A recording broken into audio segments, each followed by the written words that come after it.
And we are back. Three Things, episode 8. Eighth thing. Three Things with your host, JR. I am JR. And it's actually been a while since I recorded an episode. The last one I put out was the Mother's Day episode. And that was a ton of fun recording that with my sister, Aubrey, and hearing my mom's reaction to it.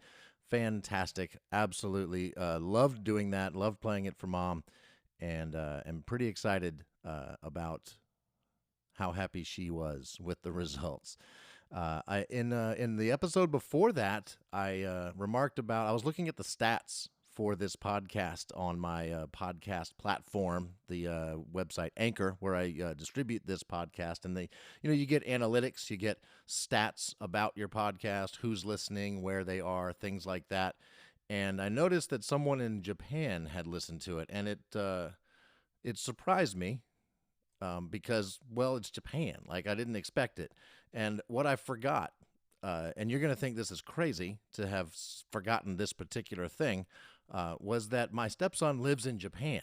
So, of course, I have a listener in Japan. It could have been him. It could have been his wife. Could have been both.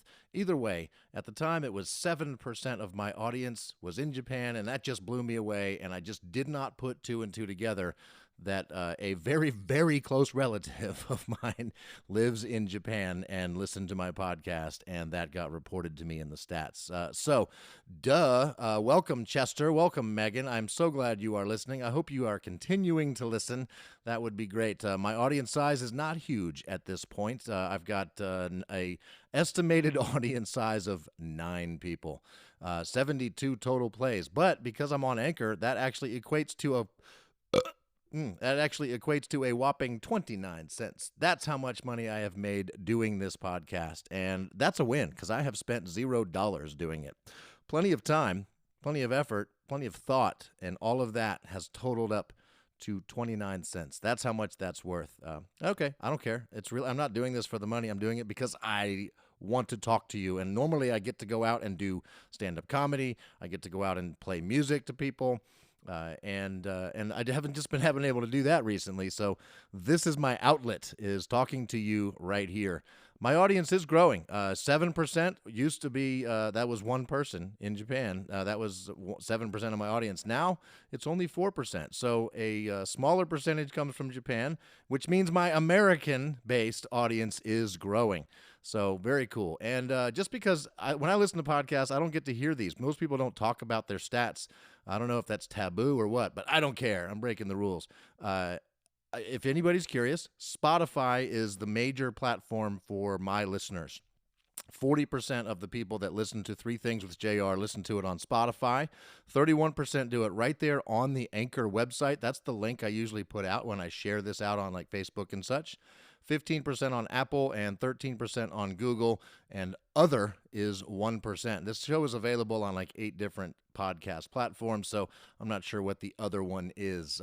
My audience skews just ever so slightly male, 55% male, 45% female, and we are breaking into the lower age brackets. So far, up until recently, I hadn't gotten anybody younger than 35 to listen to this show. We have now broken into the 28 to 34 age bracket, so our listeners are getting a little younger. Maybe the show's becoming more appealing to the younger folks out there. I don't know. Or maybe I just convinced somebody that I know that's younger to listen to this show. It also means my daughter hasn't listened to it yet, so she's in for a treat when she listens to this thing. She's heard me talk about doing it enough. Maybe she feels like she doesn't need to listen to it to get what I'm all about. So anyway, that's the stats. If this episode sounds any different, it's because I'm using a different microphone. I had ordered a special microphone, a condenser microphone that should be super sensitive, and the problem with it was so sensitive it was picking up the sound of this huge room that I'm in, and that was just unacceptable. For me, it just sounded like a big, huge, boomy room. I did some EQing and some processing to try to get that out, but I just couldn't fix it, so I threw on a Shure Beta 57 with a pop filter, and it seems to me like it sounds better, like maybe more like in a studio or something. So I am happy with the results of this so far.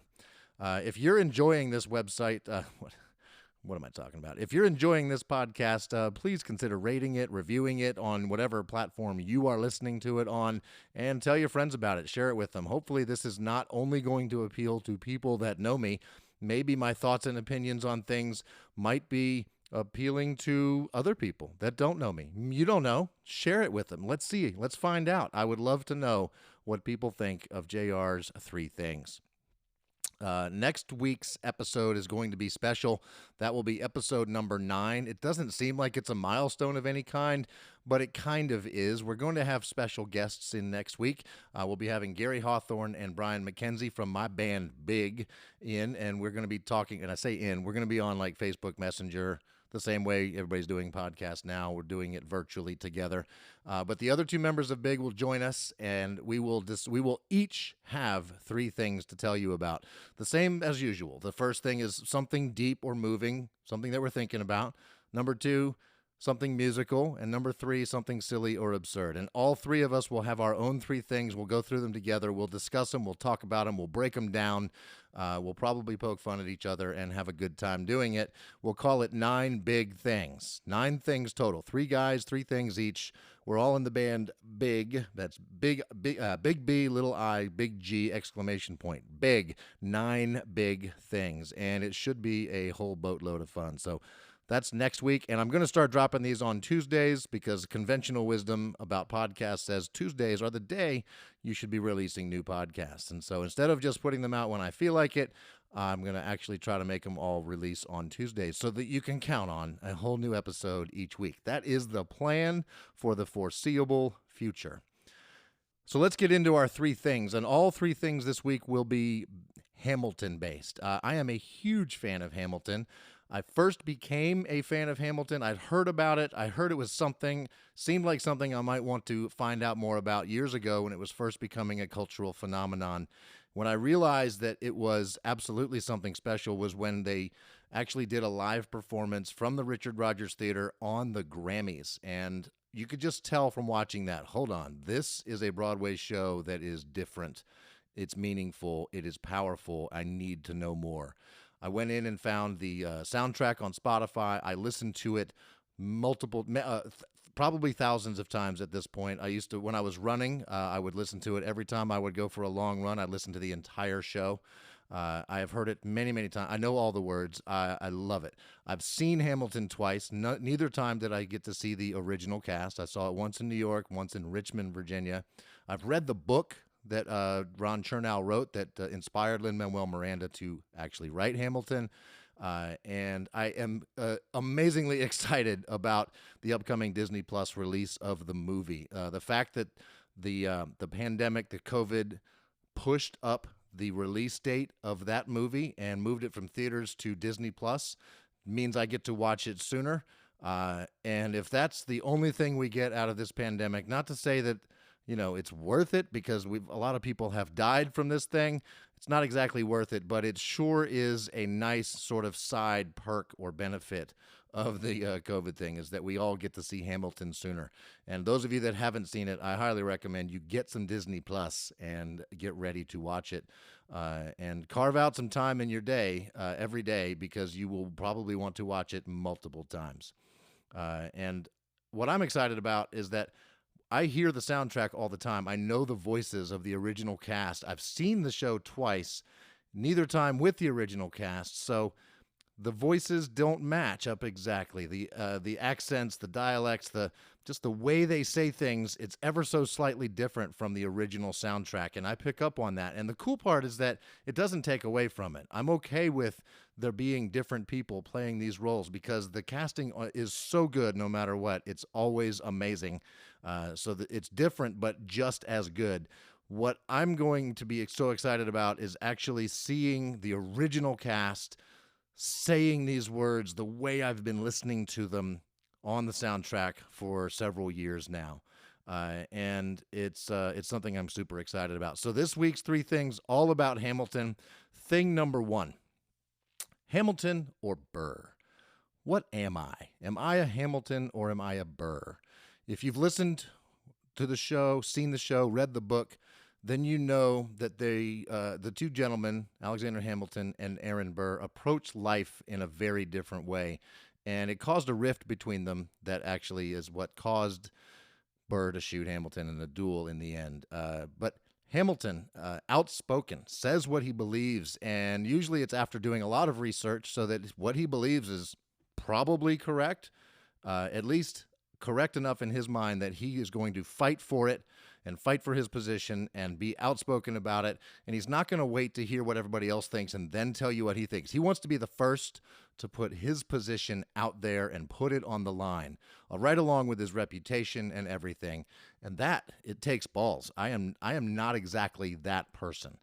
Burr, however, is more of a cautious individual. He kind of waits to see which way the wind will blow before committing to a belief, at least publicly, outspokenly.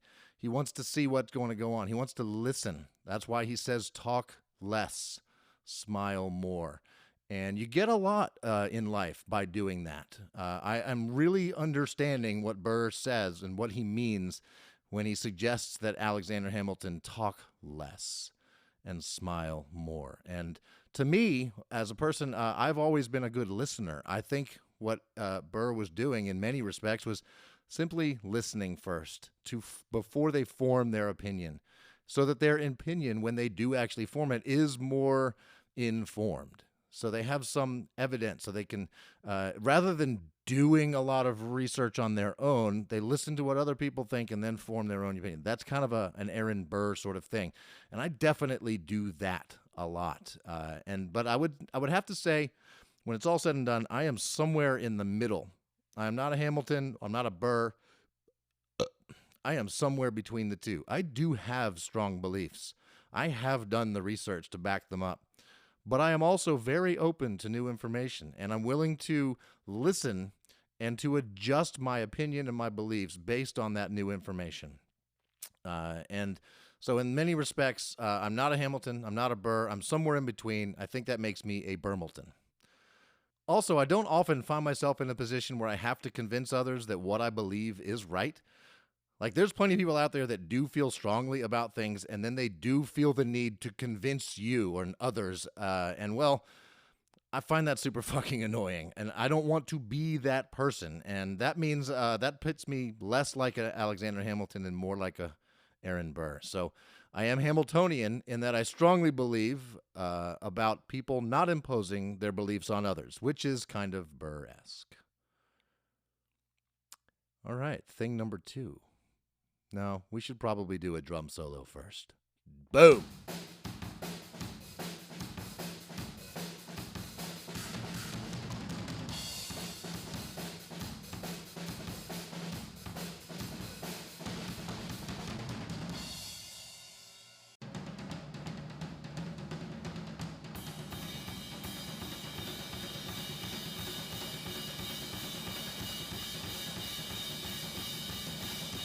All right.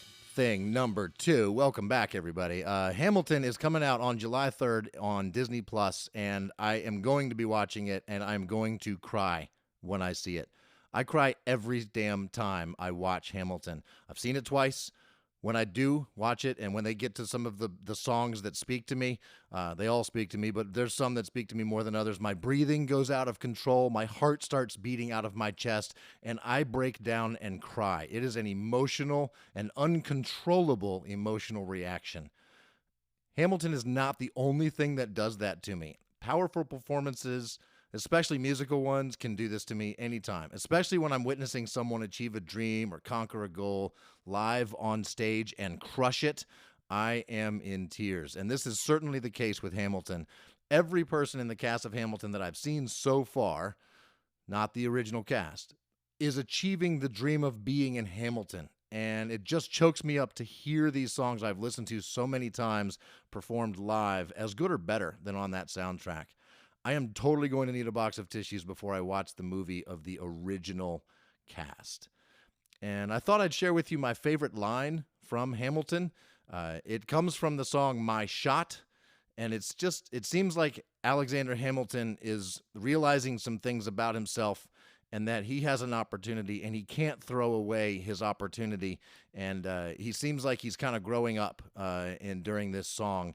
And I just love it when he says, I'm past patiently waiting. I'm passionately smashing every expectation. Every action's an act of creation. I'm laughing in the face of casualties and sorrow. And for the first time, I'm thinking past tomorrow. That's powerful stuff. If I was going to get a tattoo, that would be the quote from Hamilton that I would get written somewhere on my body. And so I might actually have something now that I want to write and on my body as a permanent sort of mantra. And I think that's a pretty good one. So I may not be Hamilton in all my ways of thinking and acting, but man, I dig that. It's emotional, it's inspirational for me, and it's pretty powerful. Thing number 3. Well, it's just my opinion. People say that all the time, myself included. It's just my opinion, as if saying that it's like my opinion is that my opinions are correct. You know, I'm just saying this. It's just my opinion. You don't have to believe me, but it's what I think. And the only problem with that is when your opinion is actually factually incorrect, that it's really not your opinion anymore. It's a mistake, at least in my opinion. For example, I can't say, quote, in my opinion, this podcast has been listened to by thousands of people. No, that's not true. And saying in my opinion first doesn't make it a true statement. I can certainly tell you that, in my opinion, thousands of people should be listening to this podcast. And you know that, of course, is a heavily biased opinion. But in my opinion is correct. I don't know if that made any sense, but it was fun to write it down, at least in my opinion. And on that note, this show is over. Let's do a drum solo. I'll see you next week.